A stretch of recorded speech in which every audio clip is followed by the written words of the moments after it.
Números capítulo 19. Purificación de los impuros. El Señor dijo a Moisés y a Aarón: el siguiente estatuto forma parte de la ley que yo, el Señor, he promulgado. Los israelitas traerán una vaca de piel rojiza, sin defecto, y que nunca haya llevado yugo.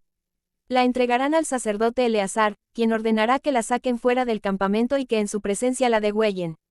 Después el sacerdote Eleazar mojará el dedo en la sangre y rociará 7 veces en dirección a la tienda de reunión. Hará también que la vaca sea incinerada en su presencia. Se quemará la piel, la carne y la sangre, junto con el excremento. Luego el sacerdote tomará ramas de cedro y de hisopo, y un paño escarlata, y lo echará al fuego donde se incinere la vaca. Finalmente, el sacerdote lavará sus vestidos y se bañará. Después de eso podrá volver al campamento, pero quedará impuro hasta el anochecer. El que incinere la vaca lavará también sus vestidos y se bañará, y quedará impuro hasta el anochecer. Un hombre ritualmente puro recogerá las cenizas de la vaca y las llevará a un lugar puro fuera del campamento. Allí se depositarán las cenizas para que la comunidad israelita las use como sacrificio por el perdón, junto con el agua de purificación. El que recoja las cenizas de la vaca lavará también sus vestidos y quedará impuro hasta el anochecer. Este será un estatuto perpetuo para los israelitas y para los extranjeros que vivan entre ellos. El uso del agua de la purificación. Quien toque el cadáver de alguna persona, quedará impuro durante 7 días.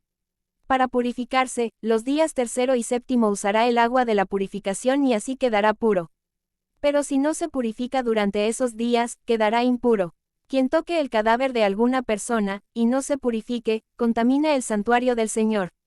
Tal persona será eliminada de Israel, pues habrá quedado impura por no haber sido rociada con las aguas de purificación. Esta es la ley que se aplicará cuando alguien muera en alguna de las tiendas. Todo el que entre en la tienda, y todo el que se encuentre en ella, quedará impuro 7 días. Toda vasija que no haya estado bien tapada también quedará impura. Quien al pasar por un campo toque el cadáver de alguien que haya muerto en batalla o de muerte natural, o toque huesos humanos o un sepulcro, quedará impuro 7 días. Para purificar a la persona que quedó impura, en una vasija se pondrá un poco de la ceniza del sacrificio por el perdón y se le echará agua fresca. Después de eso, alguien ritualmente puro tomará una rama de hisopo, lo mojará en el agua, y rociará la tienda y todos sus utensilios, y a todos los que estén allí. También se rociará al que haya tocado los huesos humanos, el cadáver de alguien que haya sido asesinado o que haya muerto de muerte natural, o el sepulcro. El hombre ritualmente puro rociará a la persona impura los días 3º y 7º. Al 7º día, purificará a la persona impura, la cual lavará sus vestidos y se bañará. Así quedará purificada al anochecer. Pero si la persona impura no se purifica, será eliminada de la comunidad por haber contaminado el santuario del Señor. Tal persona habrá quedado impura por no haber sido rociada con las aguas de purificación. Este es un estatuto perpetuo para Israel. El que rocía con las aguas de purificación también lavará sus vestidos, y quien toque el agua de purificación quedará impuro hasta el anochecer. Todo lo que el impuro toque quedará impuro y quien lo toque a él también quedará impuro hasta el anochecer. Números capítulo 20. El agua de la roca. Toda la comunidad israelita llegó al desierto de Sin el mes primero y acampó en Cades. Fue allí donde Miriam murió y fue sepultada. Como hubo una gran escasez de agua, los israelitas se amotinaron contra Moisés y Aarón, y le reclamaron a Moisés: ojalá también hubiéramos muerto cuando nuestros hermanos cayeron muertos en presencia del Señor. ¿No somos acaso la asamblea del Señor? ¿Para qué nos trajiste a este desierto a morir con nuestro ganado? ¿Para qué nos sacaste de Egipto y nos metiste en este horrible lugar? Aquí no hay semillas, ni higueras, ni viñas, ni granados, y ni siquiera hay agua para beber. Moisés y Aarón se apartaron de la asamblea y fueron a la entrada de la tienda de reunión, donde se postraron rostro en tierra. Entonces la gloria del Señor se manifestó ante ellos, y el Señor dijo a Moisés: toma la vara y reúne a la asamblea. En presencia de esta, tú y tu hermano ordenarán a la roca que dé agua. Así harán que de ella brote agua, y darán de beber a la asamblea y a su ganado. Tal como el Señor se lo había ordenado, Moisés tomó la vara que estaba ante el Señor.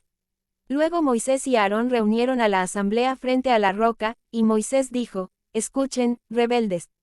¿Acaso tenemos que sacarles agua de esta roca? Dicho esto, levantó la mano y 2 veces golpeó la roca con la vara, y brotó agua en abundancia, de la cual bebieron la asamblea y su ganado. El Señor dijo a Moisés y a Aarón: por no haber confiado en mí ni haber reconocido mi santidad en presencia de los israelitas, no serán ustedes los que lleven a esta comunidad a la tierra que les he dado. A estas aguas se les conoce como la fuente de Meribá, porque fue allí donde los israelitas discutieron con el Señor, y donde Él manifestó su santidad. Edom niega el paso a Israel. Desde Cades, Moisés envió emisarios al rey de Edom, con este mensaje. Así dice tu hermano Israel, tú conoces bien todas las dificultades que hemos encontrado. Sabes que nuestros antepasados fueron a Egipto, donde durante muchos años vivimos, y que los egipcios nos maltrataron a nosotros y a nuestros antepasados. También sabes que clamamos al Señor, y que Él escuchó nuestra súplica y nos envió a un ángel que nos sacó de Egipto. Ya estamos en Cades, población que está en las inmediaciones de tu territorio. Solo te pedimos que nos dejes cruzar por tus dominios. Te prometo que no entraremos en ningún campo ni viña, tampoco beberemos agua de ningún pozo. Nos limitaremos a pasar por el camino real, sin apartarnos de él para nada, hasta que salgamos de tu territorio. Pero el rey de Edom mandó a decir, no crucen por mis dominios, de lo contrario, saldré con mi ejército y los atacaré. Los israelitas insistieron, solo pasaremos por el camino principal y, si nosotros o nuestro ganado llegamos a beber agua de tus pozos, te lo pagaremos. Lo único que pedimos es que nos permitas pasar por él. Pero el rey fue tajante en su respuesta. Por aquí no pasarán, y salió contra ellos con un poderoso ejército, resuelto a no dejarlos cruzar por su territorio. Así que los israelitas se vieron obligados a ir por otro camino. Muerte de Aarón. Toda la comunidad israelita partió de Cades y llegó al monte Hor, cerca de la frontera de Edom. Allí el Señor dijo a Moisés y a Aarón, pronto Aarón partirá de este mundo, de modo que no entrará en la tierra que he dado a los israelitas porque ustedes dos se rebelaron contra la orden que les di en la fuente de Meribá. Así que lleva a Aarón y a su hijo Eleazar al monte Hor. Allí quitarás a Aarón sus vestiduras sacerdotales y se las pondrás a su hijo Eleazar, pues allí Aarón morirá y se reunirá con sus antepasados. Moisés llevó a cabo lo que el Señor le ordenó. A la vista de todo el pueblo, los tres subieron al monte Hor. Moisés le quitó a Aarón las vestiduras sacerdotales y se las puso a Eleazar. Allí, en la cumbre del monte, murió Aarón. Luego Moisés y Eleazar descendieron del monte. Y cuando todo el pueblo se enteró de que Aarón había muerto, lo lloró durante 30 días. Números capítulo 21. Derrota de Arad. Cuando el cananeo que reinaba en la ciudad de Arad y vivía en el Negev se enteró de que los israelitas venían por el camino de Atarín, los atacó y capturó a algunos de ellos. Entonces el pueblo de Israel hizo esta promesa al Señor: si tú nos aseguras la victoria sobre este enemigo, destruiremos por completo sus ciudades. El Señor atendió a la súplica de los israelitas y les concedió la victoria sobre los cananeos, a los que destruyeron por completo, junto con sus ciudades. Por eso a aquel lugar se le llamó Jormá, la serpiente de bronce. Los israelitas salieron del monte Hor por la ruta del Mar Rojo, bordeando el territorio de Edom. En el camino se impacientaron y comenzaron a hablar contra Dios y contra Moisés. ¿Para qué nos trajeron ustedes de Egipto a morir en este desierto? Aquí no hay pan ni agua. Ya estamos hartos de esta pésima comida. Por eso el Señor mandó contra ellos serpientes venenosas, para que los mordieran, y muchos israelitas murieron.